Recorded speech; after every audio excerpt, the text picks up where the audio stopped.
Hello students, आप सबका Prayag civil academy के यूट्यूब चैनल पर स्वागत है। The topic that we are going to discuss today is verb. हम सब जानते हैं कि वर्ब एक बहुत ही इंपॉर्टेंट टॉपिक है इंग्लिश ग्रामर का।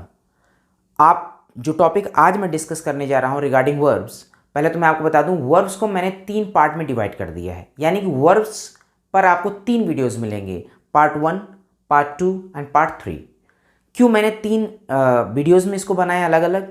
क्योंकि फर्स्ट जो वीडियो होगा आज का मेरा, वो सिर्फ और सिर्फ बेसिक कॉन्सेप्ट्स पे होगा कि एक्चुअली वर्ब्स होती क्या हैं, इनके क्लासिफिकेशंस क्या हैं।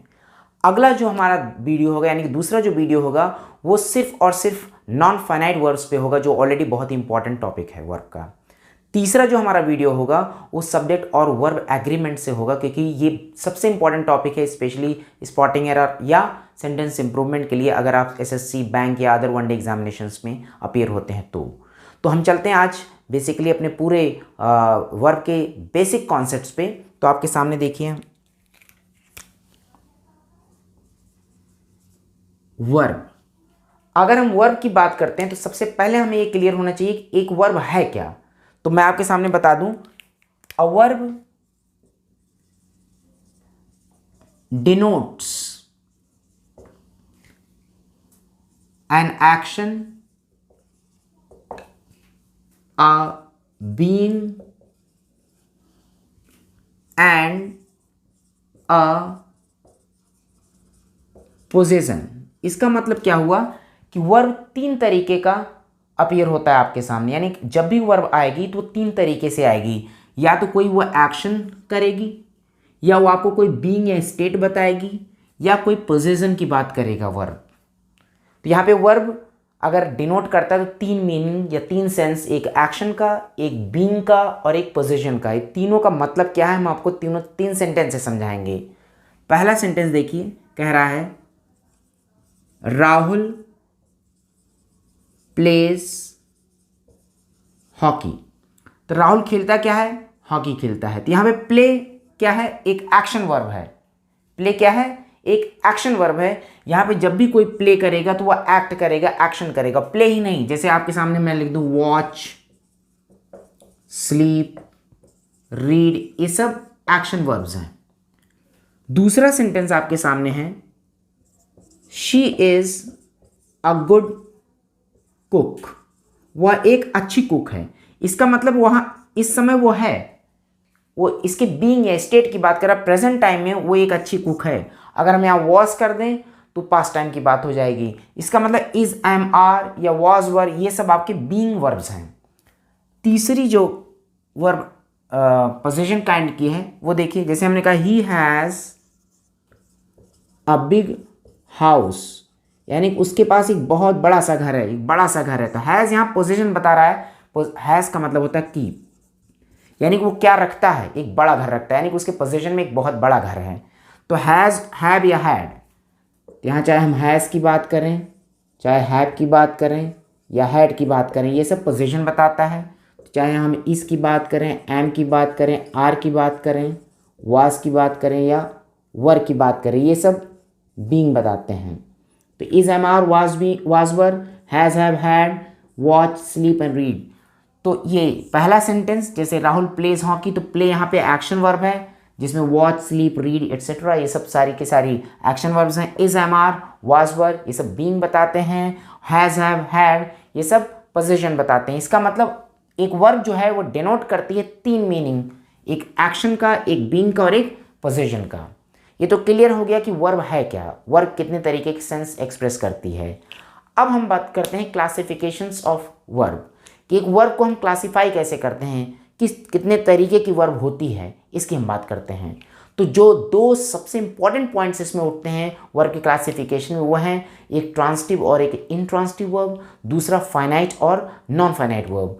अब हम ये टॉपिक क्यों डिस्कस करने जा रहे हैं इसमें ये बता दें। पहले तो हमें यहाँ पे ये समझना है कि अगर आप एग्ज़ाम्स की बात करें, चाहे क्लास 6, 7, 8 लेकर के 12 तक के बच्चे की बात करें, आप चाहे टेट का एग्जामिनेशन देख लीजिए, चाहे आप टीजीटी, पीजीटी, एलटी ग्रेड्स के एग्ज़ाम्स देख लीजिए, इसमें एक सेंटेंसेस को अंडरलाइन करके पूछ लिया जाता है, बच्चे को रिकॉग्नाइज करने के लिए कहा जाता है, स्टूडेंट को रिकॉग्नाइज करने के लिए कहा जाता है कि what kind of verb this particular part is.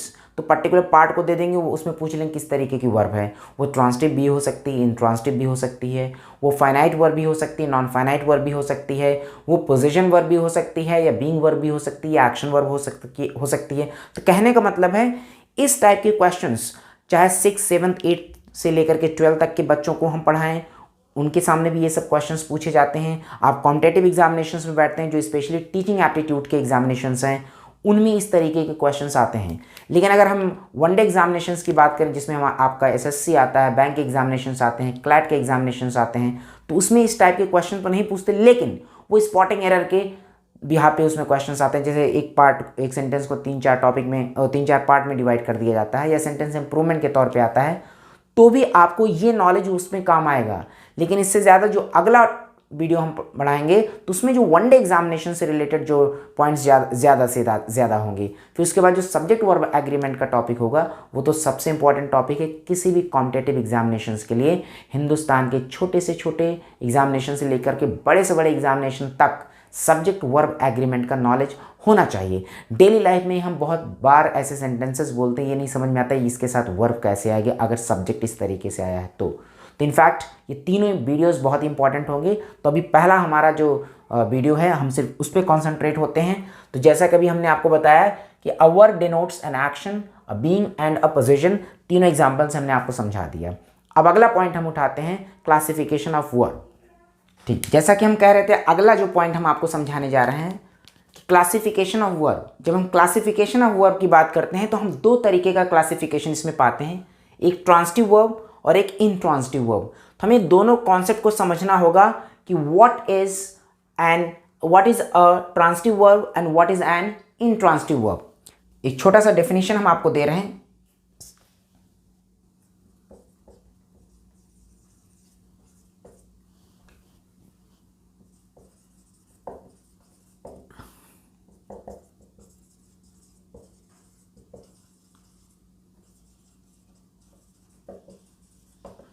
देखिए, इट नीड्स एन ऑब्जेक्ट, इसका मतलब ट्रांसिटिव वर्ब को एक ऑब्जेक्ट की जरूरत होती है। सिंपल शब्दों में समझे तो ट्रांसिटिव वर्ब के बाद हमेशा एक ऑब्जेक्ट का आना तय है, लेकिन इंट्रांसिटिव वर्ब के बाद it does not need an object, यानी कि इसे ऑब्जेक्ट की जरूरत नहीं होती है। एग्जाम्पल देखिए, इधर मैं आपके सामने दो एग्जाम्पल लिख रहा हूं। जैसे मैंने लिखा ही रोट आ लेटर, उसने लिखा क्या, एक लेटर लिखा। लिखा क्या गया है, एक लेटर। इसका मतलब जो राइट यहां वर्ब है उसका पास्ट फॉर्म है रोट, उसका अपना एक ऑब्जेक्ट भी है लेटर। इसका मतलब इस वर्ब का ऑब्जेक्ट है, इसलिए वर्ब कैसी हुई, ट्रांजिटिव। लेकिन अगर मैं कह दूं ही रोट वेल, वो बहुत मतलब वो अच्छा लिखा, लेकिन लिखा क्या है, it is not written here. इसका मतलब उसने लिखा तो अच्छा, लेकिन क्या लिखा, object is not given there, hence it is intransitive verb. तो ये तो क्लियर हो गया। जब वर्ब का ऑब्जेक्ट होगा तो वर्ब ट्रांजिटिव होगी, जब वर्ब का ऑब्जेक्ट नहीं होगा तो वर्ब इंट्रांजिटिव होगी। ट्रांजिट करना मतलब चेंज करना, तो जब वर्ब अपने ऑब्जेक्ट को सामने ले आएगी तो वो ट्रांजिटिव वर्ब होगी, जब वर्ब के आगे ऑब्जेक्ट नहीं होगा। याद रखिएगा, वेल इसका मैनर बता रहा है, यानी कि ये एडवर्ब है, इट्स नॉट ऑब्जेक्ट, तो यहाँ पे ये इंट्रांसिटिव वर्ब है। Is that clear? Transitive verb, intransitive verb. दो और एग्जाम्पल हम दे रहे हैं, देखिए my brother plays the flute, तो मेरा भाई फ्लूट बजाता है, बांसुरी बजाता है। तो प्ले क्या करता है, फ्लूट, यानी कि प्ले का यहां पे ऑब्जेक्ट है। इसका मतलब ये प्ले कैसी वर्ब हुई, ट्रांसिटिव वर्ब हुई। लेकिन अगर मैं कह दूं माई ब्रदर प्लेज या प्लेड वेल, मेरा भाई अच्छा बजाया, अच्छा खेला, लेकिन क्या बजाया क्या खेला, इट्स नॉट गिवन देयर। इसका मतलब यहां ये प्ले कैसी वर्ब हुई, इंट्रांसिटिव वर्ब। आई होप एक कॉन्सेप्ट क्लियर हो गया कि क्या है ट्रांसिटिव वर्ब और क्या है इंट्रांसिटिव वर्ब। अब अगला पॉइंट हम चलते हैं जो मैंने आपको बताया था अभी, इसमें समझाना है finite and non finite verb का difference.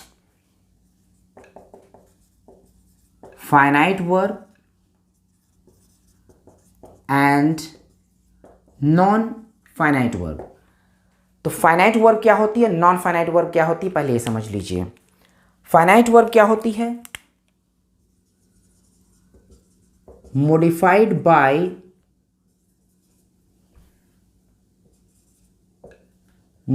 by its subject and tense। यानी कि जो फाइनाइट वर्ब होगी वो अपने सब्जेक्ट और अपने टेंस के द्वारा मॉडिफाई होगी, यानी कि अपने सब्जेक्ट और टेंस के अकॉर्डिंग आएगी। लेकिन non finite verb not modified by its subject and tense। इसका मतलब जो नॉन फाइनाइट वर्ब है वो अपने सब्जेक्ट और टेंस के अकॉर्डिंग नहीं आती, यानी कि उसके ऊपर अपने सब्जेक्ट और टेंस का कोई भी इंपैक्ट नहीं पड़ेगा। अब एग्जाम्पल देखिए,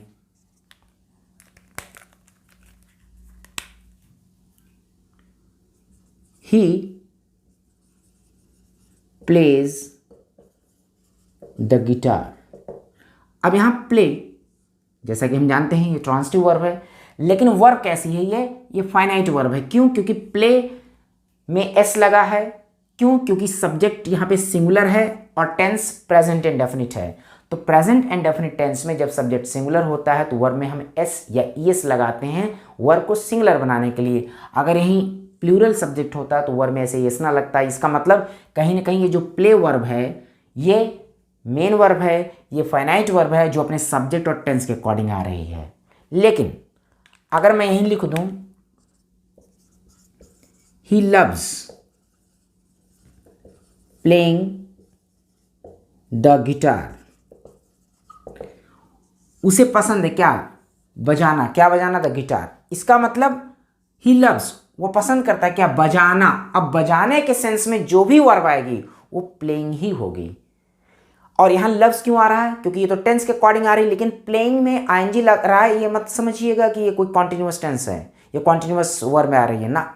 ये है जेरंड, और जेरंड सब्जेक्ट का भी काम करता है, ऑब्जेक्ट का भी काम करता है। तो उसे गिटार बजाना पसंद है, बजाना, टहलना पसंद है, लिखना पसंद है, दौड़ना पसंद है, कुछ भी करना पसंद है। तो करना का सेंस यानी कि जेरंड, चाहे वो सब्जेक्ट आ जाए, जैसे walking is a good exercise. तो वॉकिंग, टहलना, प्लेइंग, बजाना या खेलना।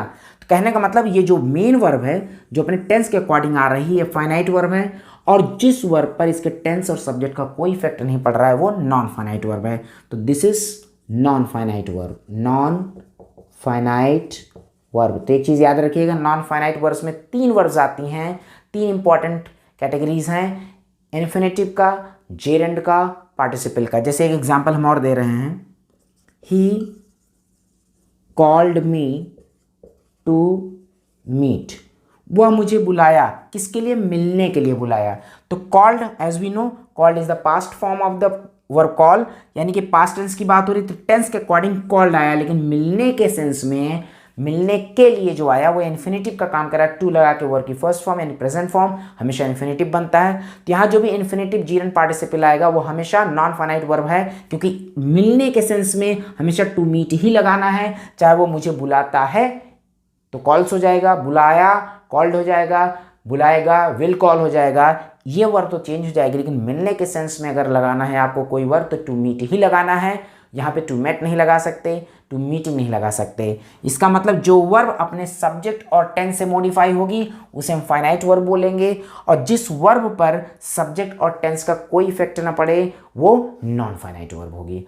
आई होप कि ये कॉन्सेप्ट्स क्लियर हो गए। तो पहला पॉइंट मैंने डिस्कस किया था आपसे, वर्ब क्या है, यानी कि वर्ब क्या क्या डिनोट करता है, ये चीज़ें क्लियर हो गई। फिर हमने बताया था क्लासिफिकेशन ऑफ वर्ब, जिसमें आपको ट्रांसिटिव वर्ब और इनट्रांसिटिव वर्ब को रिकॉग्नाइज करना है। तीसरा पॉइंट था difference between finite and non finite verb. I hope कि छोटा छोटा कॉन्सेप्ट था ये क्लियर हो गया। ये बेसिक कॉन्सेप्ट है अबाउट वर्ब। अगर वर्ब को आप पढ़ रहे हो तो पहले ये सब सारी चीज़ें आपकी क्लियर होनी चाहिए। अच्छा, एक चीज़ और हमें आपको बताना था, जैसे हमने अभी आपको एक चीज़ बताया कि ट्रांसिटिव वर्ब में ऑब्जेक्ट आना चाहिए वर्ब के बाद। तो यहाँ पे एक चीज़ मैं मिस कर गया था, अभी आपको बता दूँ कि ट्रांसिटिव वर्ब के बाद ऑब्जेक्ट तो आएगा, लेकिन ऑब्जेक्ट कैसा होगा, डायरेक्ट ऑब्जेक्ट की इनडायरेक्ट ऑब्जेक्ट, ये भी आपको जानना जरूरी है। तो मैं आपको फिर से चलता हूं बताने वो चीज कि डायरेक्ट ऑब्जेक्ट क्या है और इनडायरेक्ट ऑब्जेक्ट क्या है।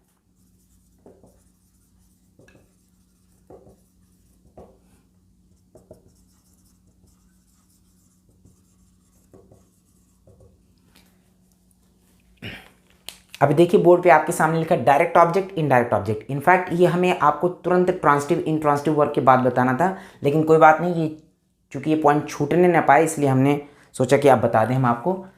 डायरेक्ट ऑब्जेक्ट इनडायरेक्ट ऑब्जेक्ट में डिफरेंस समझ लीजिए पहले। जैसे आपके सामने हम एक सेंटेंस लिख रहे हैं, सेंटेंस ध्यान दीजिए, she gave me a pen. यहां पे देखिए दो ऑब्जेक्ट हैं, गेव वर्ब है, इसका दो ऑब्जेक्ट है, मी और अ पेन। अब क्वेश्चन आता है कि इसमें बताइए कौन सा डायरेक्ट ऑब्जेक्ट है, या ये भी पूछ सकता है कौन सा इनडायरेक्ट ऑब्जेक्ट है। तो छोटा सा कॉन्सेप्ट है, बता दे रहे हैं, ये दोनों चीजें हम एक ही सेंटेंस से आपको समझा दे रहे हैं। जो ऑब्जेक्ट व्हाट का एक्सप्रेशन देगा वो होगा डायरेक्ट ऑब्जेक्ट, लेकिन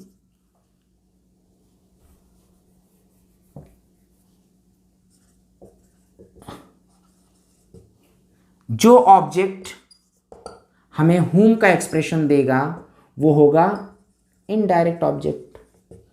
अब जरा देखिए इस सेंटेंस में she gave, what she gave, a pen. तो पेन किसका एक्सप्रेशन दे रहा है, व्हाट का, यहां whom नहीं, लेकिन किसको दे रही वो पेन, मी, यानी मी किसका एक्सप्रेशन दे रहा है, whom का।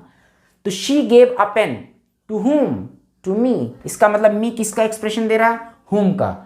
लेकिन अगर शी गेव मी, उसने मुझे दिया क्या दिया, what she gave, a pen. तो यहां पे a pen is giving the expression of what and a pen is direct object and she gave a pen किसे, मी, whom का एक्सप्रेशन दे रहा मी, इसका मतलब यहां पे मी इज इनडायरेक्ट ऑब्जेक्ट।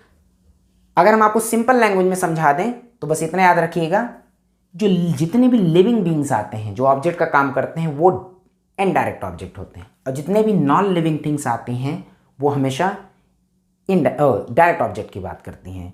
जैसे यहाँ she gave me a pen, right, तो यहाँ पे me is living being, person के लिए आ रहा है, a pen is lifeless, non living है, ये थिंग के लिए आ रहा है। तो यहाँ पे ये व्हाट का एक्सप्रेशन दे रहा है, that is direct object. Me, him, them, ये सब अगर कोई पर्सन की भी बात करें, नाउन या प्रोनाउन की बात करते हैं, तो ये हमेशा नाउन प्रोनाउन मतलब लिविंग बीइंग, तो वो हमेशा हुम की बात करेगा, हुम की बात करेगा तो वो इनडायरेक्ट ऑब्जेक्ट होगा।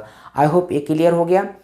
तो आज हम लोगों ने इस वीडियो के थ्रू क्या क्या चीज़ें समझी, व्हाट इज अ वर्ब, दूसरा क्लासिफिकेशन ऑफ वर्ब, तीसरा टाइप्स ऑफ वर्ब।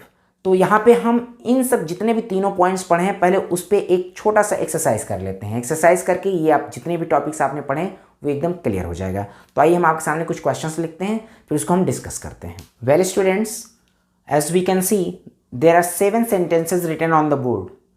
अब अगर इन्हीं सेंटेंसेस को हम अच्छे से समझ लें, एक्सरसाइज कर लें, तो आज जितना भी टॉपिक्स, जितने भी पॉइंट्स हम लोगों ने वर्क के डिस्कस किए हैं इस वीडियो में, वो पूरी तरीके से क्लियर हो जाएंगे आपके। तो हम चलते हैं पहले सेंटेंस पे। पहला सेंटेंस कह रहा है शी वॉच्ड अ फिल्म। अब यहाँ पे अगर क्वेश्चन ऐसे पूछ ले जाए कि इस सेंटेंस में किस कैटेगरी की वर्ब आई है, यानी कि वर्ब कैसी है, मतलब अब पोजीशन शो कर रही है, या बीइंग शो कर रही है, या एक्शन शो कर रही है, तो as we can see there is a verb watched.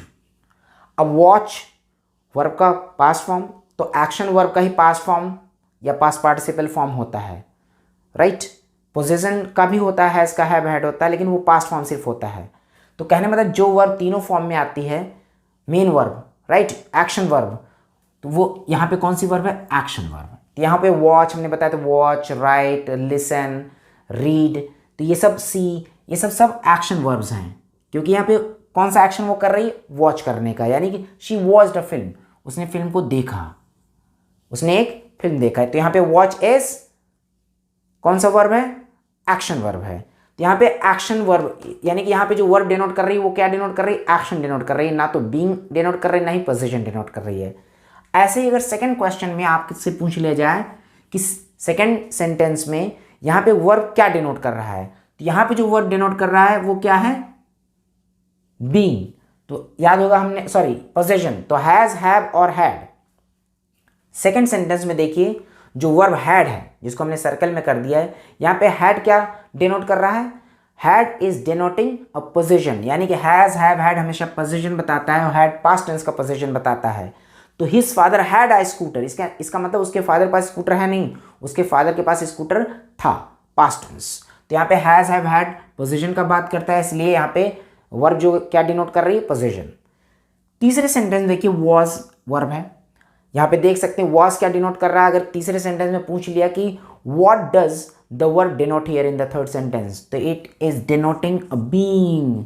तो is am are present tense में, वाज वर्ब पास्ट टेंस में बीइंग का सेंस देता है। याद रखिएगा is am are was verb के बाद कोई मेन वर्ब आई जिसमें एनजी लग रहा है तो वो समझिए कॉन्टिन्यूअस टेंस बना रहा है। लेकिन सिर्फ is am are was verb अगर मेन वर्ब के तौर पे आते हैं तो समझिए ये बीइंग डिनोट कर रहे हैं। तो इन the third sentence the verb was is denoting being. Fourth sentence में अगर पूछ लिया कि फोर्थ सेंटेंस में जो वर्ब है वो किस टाइप की वर्ब है, मीन्स ट्रांजिटिव वर्ब है या इंट्रांजिटिव वर्ब है, तभी हम लोग पढ़ चुके हैं कि जिस वर्ब का अपना ऑब्जेक्ट होता है, the verb which needs an object to complete its sense is called transitive verb. अब यहाँ पे रूट देखिए वर्ब है और इसका ऑब्जेक्ट है अ पोएम, इसका मतलब ये वर्ब कैसी है, ट्रांजिटिव वर्ब, राइट। ऐसे अगले क्वेश्चन में अगर हम चलें, अगर इसमें पूछ लिया कि यहाँ पे जो वर्ब है वो कैसी वर्ब है, ट्रांजिटिव या इंट्रांजिटिव, तो ही डांस्ड वेरी वेल, तो well is manner, very is degree, कहने का मतलब ये दोनों एडवर्ब हैं, वेरी वेल। यानी डांस का कोई ऑब्जेक्ट नहीं है, बिकॉज ही डांस, उसने डांस किया, उसने एक्शन किया, लेकिन इसका कोई ऑब्जेक्ट नहीं है। कैसे डांस किया, वेरी वेल, ये तो उसका एडवर्ब है, एडवर्ब बता रहा है, जो वर्ब को मॉडिफाई करता है वो एडवर्ब होता है।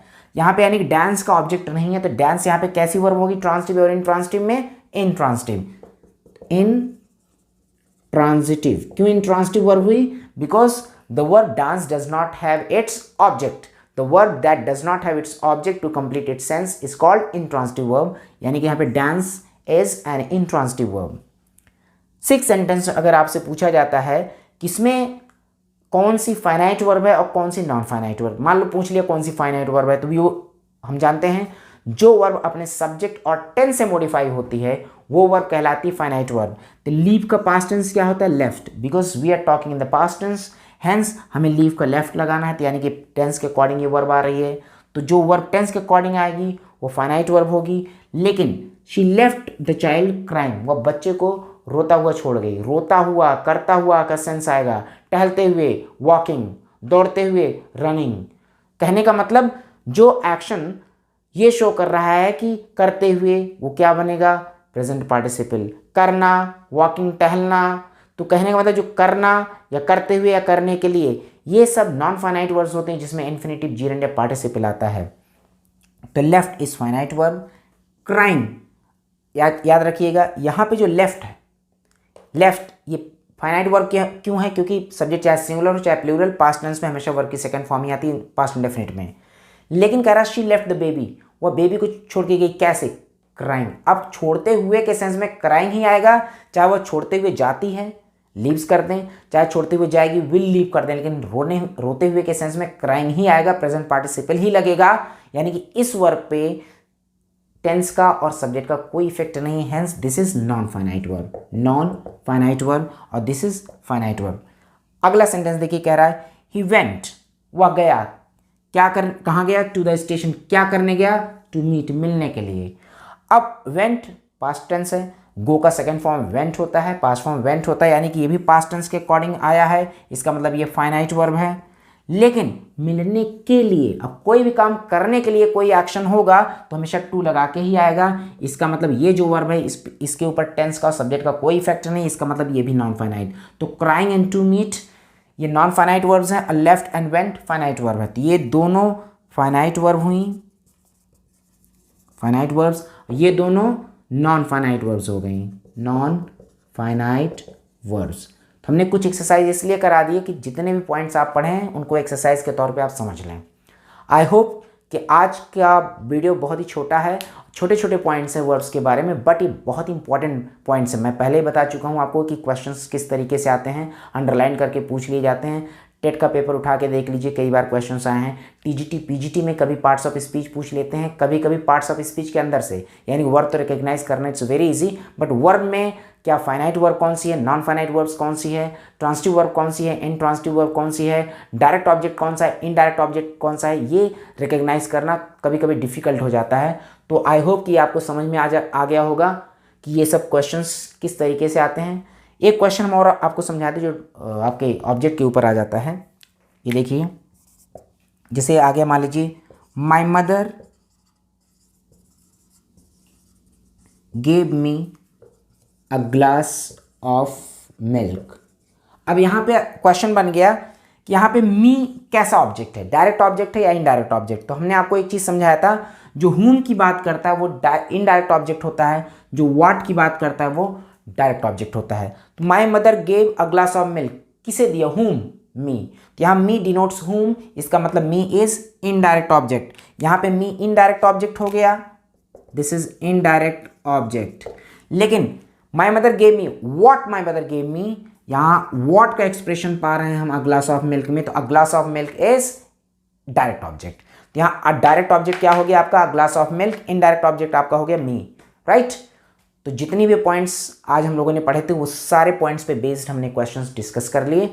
आई होप कि आप लोगों को वीडियो ज़रूर अच्छे लगेंगे, और प्लीज़ अगर आप लोगों को वीडियो से रिलेटेड कोई भी डाउट है तो कमेंट बॉक्स में आप मुझसे पूछ सकते हैं। I will definitely revert back you the answers. और अगर आप लोगों को वीडियो अच्छा लगे तो please don't forget to subscribe it and share it. Share करेंगे तो आपके फ्रेंड्स को भी बहुत कुछ इन्फॉर्मेशन इसके थ्रू मिलेगी। और लॉकडाउन के दौरान हम लोग चूँकि सबसे अच्छा तरीका है कि हम अपना स्टडी करके टाइम पास करें। Please stay safe and stay home, right. मिलते हैं अगले वीडियो के साथ। जो अगला वीडियो का हमारा टॉपिक क्या होगा, नॉन फाइनाइट वर्ब्स।